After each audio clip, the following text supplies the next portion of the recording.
जिस वक्त सब अपनी नॉर्मल लाइफ जी रहे थे, कुछ ऐसा हो रहा था जो किसी ने नोटिस ही नहीं किया। बस कुछ घंटे पहले एक डिसीजन लिया गया, एक काम शुरू हुआ जो किसी को पता नहीं था कि दुनिया पे इतना बड़ा इम्पैक्ट क्रिएट करेगा। रितेश अग्रवाल, इनकी कहानी सिर्फ एक बिजनेस सक्सेस स्टोरी नहीं, ये एक इमोशनल जर्नी है जिसमें स्ट्रगल भी है, फेलियर भी है और सक्सेस भी है। उड़ीसा के एक छोटे से गांव से निकलकर 19 साल की एज में स्टार्टअप शुरू करना, फंडे के लिए 100 बार रिजेक्शन फेस करना, एक ऐसा डिसीजन जिसने रितेश की पूरी लाइफ बदल कर रख दी। बिना बिजनेस एक्सपीरियंस के उन्होंने ओयो स्टार्ट किया। पर सोचो, एक लड़का जो खाली हाथ एक बड़ा सपना लेकर दिल्ली आया था, उसने अपने सपने को कैसे पूरा किया। लेकिन एक स्टार्टअप खड़ा करना इतना आसान नहीं होता, बहुत प्रॉब्लम्स फेस करनी पड़ती हैं। एक टाइम तो ऐसा आया जब उन्हें लगता था कि वो फेल हो जाएंगी। एक छोटी सी शहर का लड़का कैसे बन गया इंडिया का यंगेस्ट सेल्फ मेड बिलियनियर।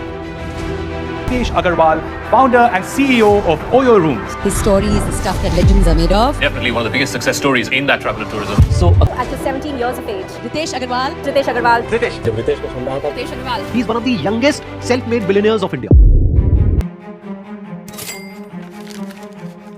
1993 में रितेश का जन्म उड़ीसा के विलेज में एक मिडिल क्लास मारवाड़ी फैमिली में हुआ था। उनके पापा एक छोटे बिजनेसमैन थे और घर की फाइनेंशियल कंडीशन इतनी खराब थी कि उन्हें बचपन में ही काम करना पड़ा। स्कूल के दिनों में वो सिम कार्ड्स बेचते थे। आपको पता होगा कि मोस्टली इंडियन पेरेंट्स बच्चों को 10th के बाद या तो डॉक्टर बनने के लिए कहते हैं या फिर इंजीनियरिंग। वो जाना नहीं चाहते थे, पर घर वालों के प्रेशर में वो कोटा इंजीनियरिंग की तैयारी करने के लिए चले गए। पर उनका मन तो कोडिंग और बिजनेस आइडियाज में ही लगा रहता था। जो सोचा था उसके बिल्कुल अलग हो रहा था और वो सिर्फ देख रहे थे।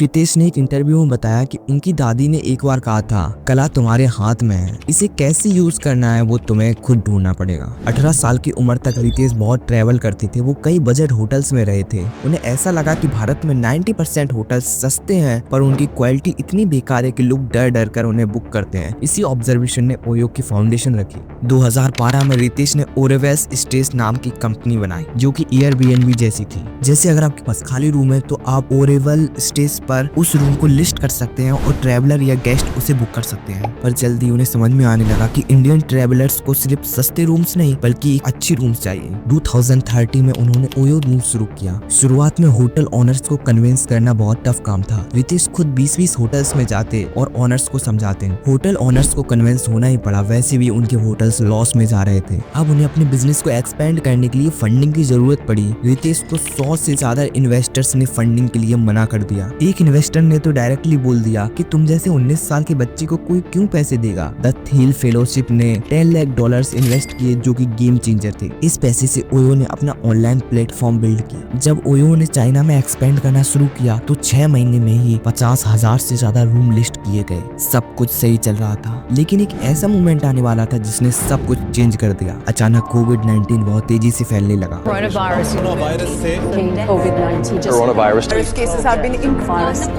वायरस का खतरा। लोगों ने घर से बाहर निकलना बंद कर दिया। इस तरह ओयो रूम्स लॉस में जाने लगा। उन्हें अपने 70% स्टाफ को निकालना पड़ा और अपनी टीम को मोटिवेट किया। रितेश की लीडरशिप का सीक्रेट है hire people smarter than you. Company के हेड 45+ एज के हैं, जबकि रितेश खुद 30s के हैं। वो कहते हैं मेरी टीम मुझसे भी ज्यादा स्मार्ट है। 2020 में ओयो ने 25 देशों में सर्विस देना बंद कर दी। रितेश ने इसे स्मार्ट ग्रोथ स्ट्रेटजी कहा, ना कि फेलियर। उन्होंने अपनी टीम को समझाया कि जब समुद्र में सुनामी आती है तो छोटी छोटी बोट्स जल्दी ही डूब जाते हैं, मजबूत शिप्स पहले से ही इन सब की तैयारी करके आते हैं। ओयो चाइना ने एक साल में 10,000 से ज्यादा होटल्स ओपन किए। अलीबाबा से $100 मिलियन की फंडिंग ली और धीरे धीरे ओयो चाइना में टिकटॉक की तरह फैल गया। 2019 में ओयो ने लास वेगास की होटल्स कैसीनो होटल्स एक्वायर की। रितेश ने अमेरिकन होटल्स ओनर्स को समझाया, हमारी टैक्स से आपकी ऑक्यूपेंसी 30% तक बढ़ जाएगी। आज ओयो 80+ यूएस सिटीज में प्रेजेंट है। रितेश अग्रवाल से सीखने वाले बिजनेस लेसन्स। रिस्क कैलकुलेटर मत बनो। जब रितेश ने 18 साल की उम्र में कॉलेज छोड़ा, लोग कहते थे कि पागल है। आज वो कहते हैं राइट टाइम का वेट मत करो, रिस्क लेना सीखो। फंड राइजिंग एक शादी की तरह है। इन्वेस्टर को कन्विंस करने का फॉर्मूला, उन्हें पैसे का रिटर्न मत दिखाओ, उन्हें अपने ड्रीम्स का पार्ट बनाओ। मतलब जो ड्रीम्स आप देख रहे हैं वही ड्रीम्स इन्वेस्टर को दिखा दो, वो इन्वेस्ट कर देगा। फेलियर को ट्रॉफी की तरह देखो। ओयो HQ में एक दीवार है जहाँ सबसे बड़े फेलियर्स फ्रेम किए गए गए हैं। रितेश ने कहा है ये हमारी लर्निंग माइलस्टोन है। रितेश अब अपने बिजनेस में AI को इंक्लूड करने पर फोकस कर रहे हैं। आज अगर बेंगलोर में सिंगिंग इवेंट है तो आसपास के होटल्स की रेट्स ऑटोमेटिकली एडजस्ट हो जाती हैं। 2023 में ओयो ने 50 से ज्यादा को लिविंग स्पेस लॉन्च किए। को लिविंग स्पेस का मतलब लोग अपने घर को शेयर करके रहते हैं। रितेश का विजन एक ऐसा इकोसिस्टम हो जहां ट्रैवल, स्टे और लोकल एक्सपीरियंस एक साथ मिले।